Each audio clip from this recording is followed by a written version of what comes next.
My fiancé looked me directly in the eyes and said, in a voice so calm it almost sounded like reason itself, I invited my ex to our wedding. If you loved me, you'd understand. No shock, no apology, not even a flicker of hesitation. Just that single sentence delivered like a fact carved into stone. I smiled soft. Almost gentle, nodded once and said, I understand. And in the same breath, without letting even a tremor reach my expression, I decided exactly how this story would end, a week later. Beneath the same glittering chandeliers where he planned to toast our so-called maturity, the entire room would fall silent. Every secret, every buried lie, every sweet-coated text message would glow under the candlelight like evidence on display. And that would only be the beginning, before I explain how I turned one dinner into a reckoning. Hit like, drop a comment telling me where you're listening from and tell me honestly what would you have done. I've always believed that relationships are built on truth. That's the foundation I built my entire life on. Clear words. Straightforward intentions.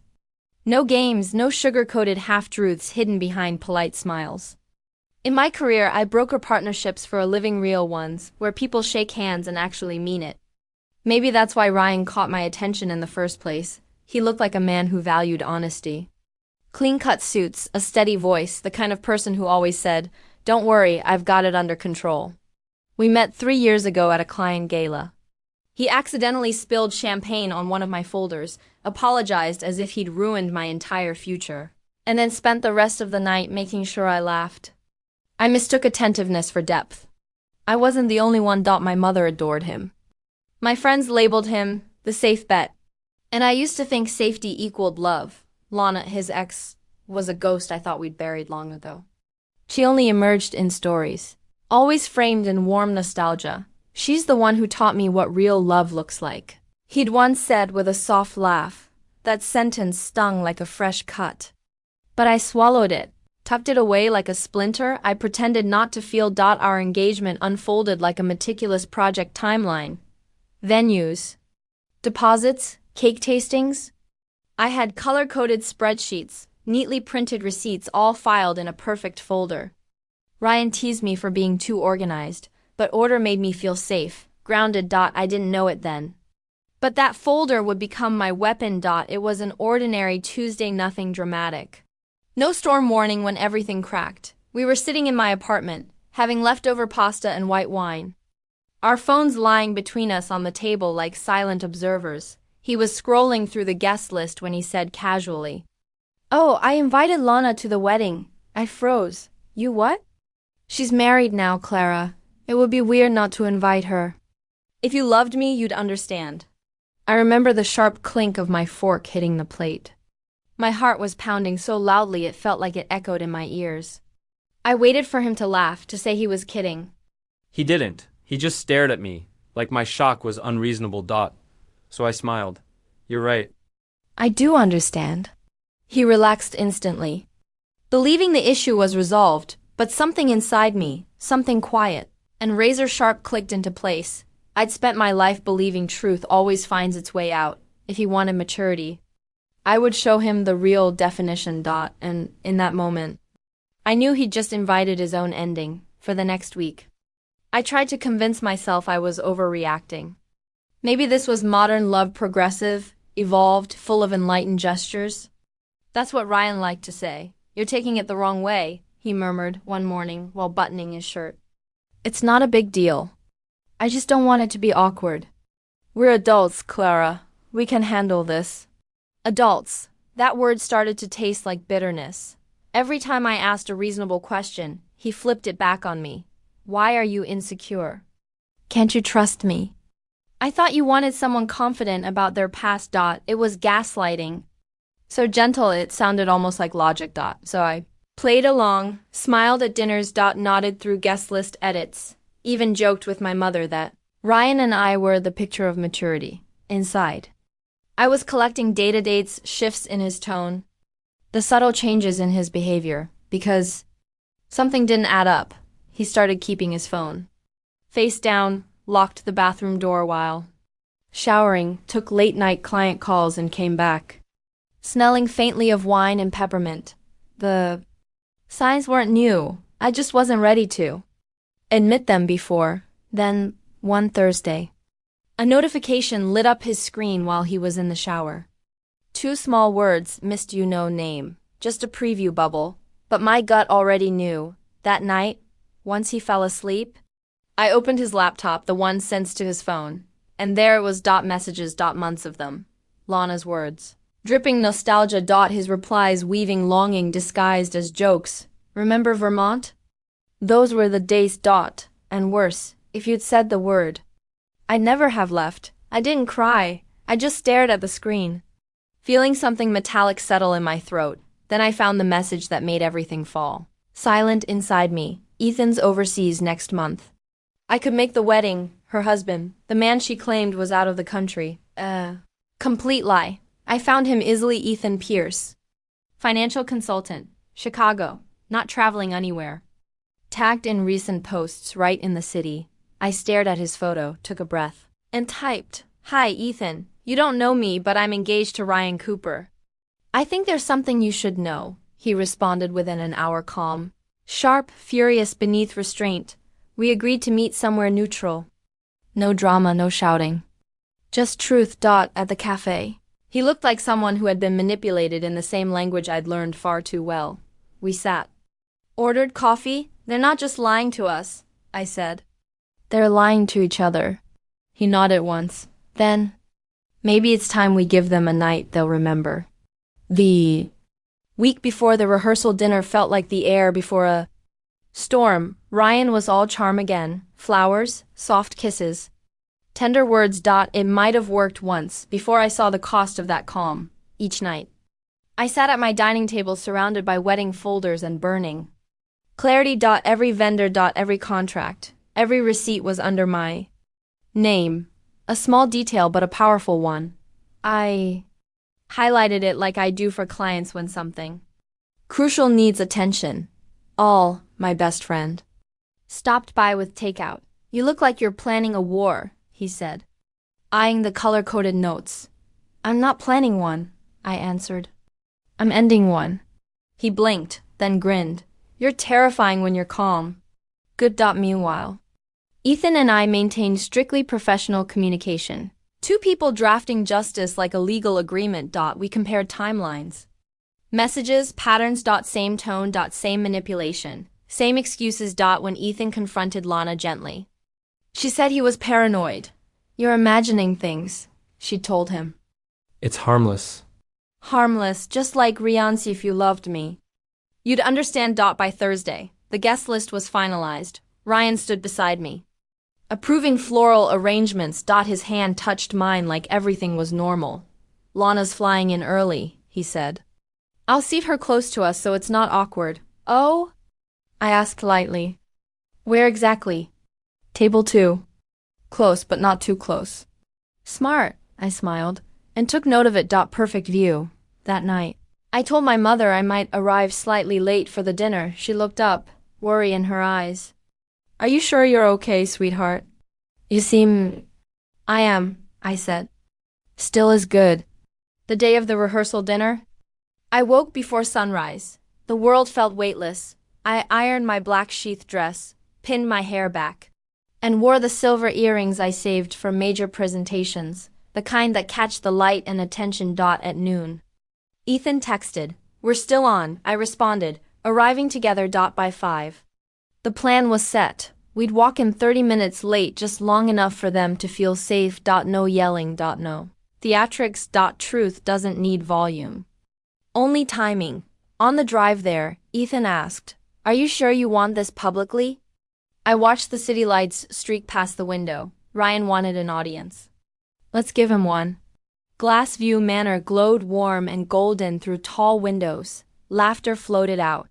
Soft music, clinking glasses. I stepped out of the car first. Heels steady on cobblestones. The air smelled like rain and champagne. Ethan offered his arm. "Ready?" I looked toward the entrance where everything I once dreamed of waited to collapse. I've never been readier. Inside. The dining room shimmered under amber light. 40 guests. Soft jazz, silver cutlery gleaming like sharpened teeth. Ryan stood near the head table, performing charm like he practiced it in a mirror. He didn't see me at first, just the silhouette of me entering, followed closely by Ethan Pierce. The man he swore had been out of the country. The atmosphere changed instantly. Conversations cut off mid-sentence. The violinist slipped on a note, then Ryan turned, his eyes widened, as if he'd seen something he couldn't comprehend. Clara, he said, relief flooding his face. I was starting to think. He stopped when Ethan stepped beside me. Good evening, Ethan said smoothly. Hope we're not too late. Ryan's color drained. Ethan, what are you doing here? Before he could gather himself, Lana appeared from behind the wine tower, holding her clutch like a shield. The second she saw her husband, her jaw slackened. Ethan, you weren't supposed to be. I smiled, resting a hand on Ethan's arm. Oh, but he was. Ryan told me Lana's husband couldn't make it, so I thought it would be lovely to invite him as my plus one. Gasps rippled through the room. Silverware paused mid-air. My mother's hand covered her mouth. Ryan stammered. Clara, this isn't what you think. Then what is it, Ryan? I asked softly. Because from where I'm standing, it looks like you and your married ex have been very sentimental lately. Lana tried to cut in. We're just friends, Clara. Don't twist things, Ethan chuckled low. Friends who send late-night messages about missing each other. Friends who plan to see how they feel when they see her in the dress. You remember that text, right? He turned his phone around. The screen glowed with their conversation. Lana's eyes went wide. You went through my no, Ethan, said his voice sharp. You left your iPads ignin. And Clara, here she found Therist.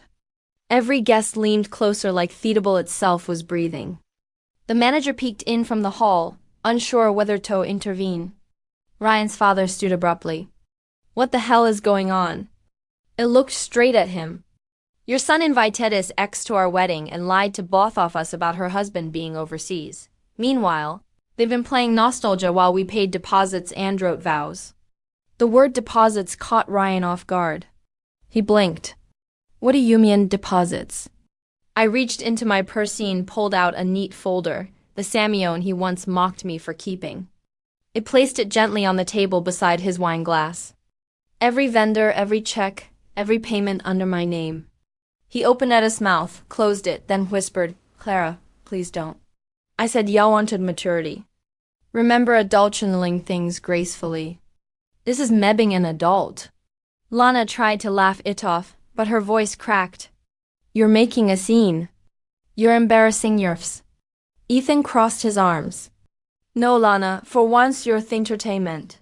She glared at him at meet Ryan like she couldn't decide who to blame first. Ryan took a step forward. Let's talk outside. Why, I asked. So you can gaslight me privately. No, Ryan, you made this public when you invited her.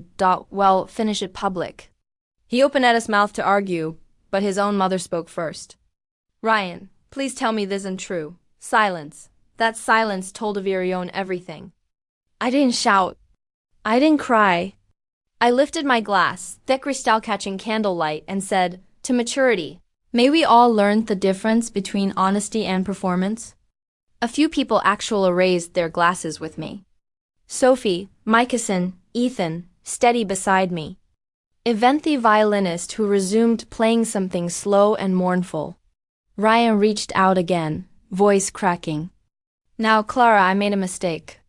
I didn't cheat. I swear nothing happened yet. That I said. You were saving that for the honeymoon. A few muffled laughs.